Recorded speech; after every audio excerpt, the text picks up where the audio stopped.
Laga penting akan dijalani skuad Garuda di babak kualifikasi Piala Dunia 2026 melawan Australia. Apa taktik yang harus disiapkan Shin Taeyong untuk meraih kemenangan dan bagaimana formasi yang ideal untuk menghadapi tim Socceroos? Kami akan membahasnya bersama pengamat sepak bola. Sudah ada Bung Roni Pangemanan. Bung Ropan, selamat sore. Terima kasih sudah bergabung bersama kami di Kompas Petang.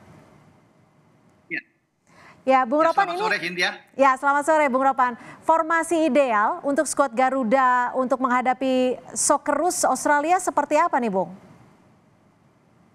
Kalau bicara formasi, saya pikir STY sebagai pelatih kepala mungkin tidak akan mengubah ya. Dia selalu dengan pakem 3-4-3. Dan itu bisa berkembang fleksibel di lapangan ketika mendapat tekanan dari lawan akan turun 2 back sayap kita, Verdong di kiri dan Sandy Walsh di kanan untuk membentuk menjadi 5 ya di belakang. Tapi saya pikir lebih enak bermain dengan 3-5-2. Tapi kalau dengan 3-5-2 berarti mengorbankan satu striker, ada satu pemain depan.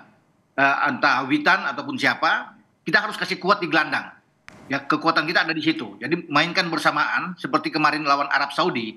Nathan Cho main dengan Ivar Jenner untuk mendampingi Tom Hai. Ini akan sangat kuat karena Australia itu adalah pemain-pemain yang hebat bermain di tengah. Mereka punya kekuatan di tengah. Ya, dengan Jack Irvine ada di sana, Aldin O'Neill, ya, Mel Clive, itu semua pemain-pemain yang bagus. Itu yang saya bilang harus kita berlaku di sini.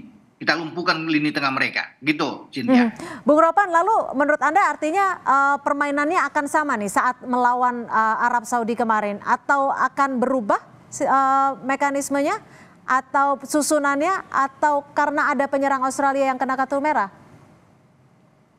Ya, saya kira begini. Lawan Arab Saudi itu Justin Hubner tidak bermain karena akumulasi. Sehingga ada perubahan yang dilakukan oleh STY dengan menempatkan Calvin Verdong untuk masuk lebih ke dalam dan Nathan Cho bermain di kiri. Ya. Sehingga Ivar Jenner itu tersedia bermain di tengah dengan Tom Hai. Tapi sekarang akan berubah, saya pikir. Sudah ada Justin Hubner, sudah bebas dari akumulasi, dia akan bermain di belakang. Mendampingi Jai Ises dan Rizky Ridho. Sehingga yang harus dilakukan oleh STY adalah menempatkan apakah Ivar Jenner atau Nathan Cho yang bermain di tengah mendampingi Tom Hai. Karena Calvin Verdong akan kembali ke posisi awal sebagai bek kiri, di kanan ada Sandy. Itu yang kita akan tunggu nantinya perubahan-perubahan ini. Ya, sudah pasti dengan keberadaan Justin Hubner pasti akan ada salah satu di antara Nathan atau dengan Ivar untuk bergantian. Karena pola 3-4-3 ini itu 3 di depan, Witan ke lawan Arab kan ada Witan di depan, ada Rafael Struijk dan Ragnar Oratmangun. Ya. Tergantung STY sekarang. Gitu. Bung, tapi kan Justin Hubner nih berpeluang untuk dimainkan. Lalu seberapa penting sosok Justin Hubner ini? Sangat penting, Cynthia, kalau bicara di sini karena kita menghadapi Australia yang saya bilang punya kekuatan di tengah yang bagus, dimotori oleh Jack Irvine, tapi mereka juga punya di depan, ya seperti apa yang dikatakan oleh Martin Paes. Mereka punya Martin Boyle. Juga ada Greg Godwin. Nah, Martin Boyle dan Greg Godwin ini adalah 2 pemain di antara 3 pemain Australia yang mencetak gol ke gawang Hernando Ari di Piala Asia di Qatar bulan Januari yang lalu, 28 Januari kalau nggak salah.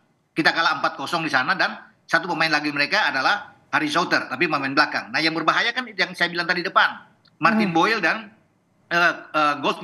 Greg Godwin. Ini yang harus diantisipasi. Jadi kalau seberapa besar ditanya soal Justin Hubner, dia sangat penting untuk tarik ke belakang lagi, mendampingi Jaisha sebagai kapten dan Ridho. Kita akan sangat kuat dengan kembalinya Justin. Ya, sehingga posisi dari Calvin Verdong yang harus balik lagi ke posisi awalnya di bek kiri. Begitu.